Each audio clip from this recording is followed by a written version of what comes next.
বাজার এখনো সময় আছে দুনিয়ার কারোর সাথে বাহাদুরি দেখায়েন না, এখনো সময় আছে মানুষের সাথে অহংকারী করিয়েন না বাজান, রিয়া দেখায়েন না বাজান, তাকাব্বুরি দেখায়েন না।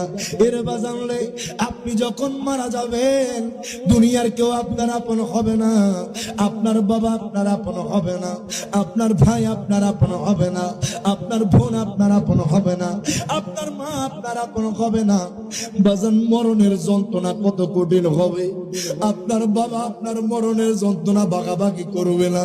যেই মা 10 মাস 10 দিন গর্ভের মধ্যে নিয়েছে ওই মাও আপনার মরণের যন্ত্রণা ভাগাভাগি করবে না। কথা বলেন ঠিক না বেটে? কত কঠিন হবে জানেননি? আমার মায়ার নবী কয় উম্মত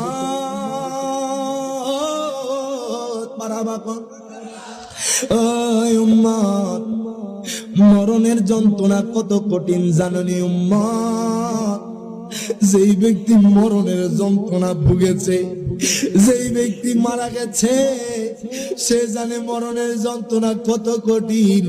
কুন্ডার সিএমবি পাড়ার কোন মানুষ যদি মরণের যন্ত্রণাটা বুঝতো, যদি মরণের সম্পর্কে জানতো, মরণের যন্ত্রণা সম্পর্কে জানতো বাজার, জীবনে কোনোদিন মিথ্যা কথা বলতো না, জীবনে কোনোদিন সুবলখুরি করতো না, জীবনে কোনোদিন গীবতি করতো না, জীবনে কোনোদিন মানুষের হক খাইতো না বাজান। সদা সর্বদা আমার আল্লাহর পথে থাকতো। দুই হাত তুলে বলেন ঠিক না বেটে? দেখেন বাজান মরণের যন্ত্রণা কত কঠিন। আমার মায়ার নবী রহমাতুল লিল আলামিন নবী ডাক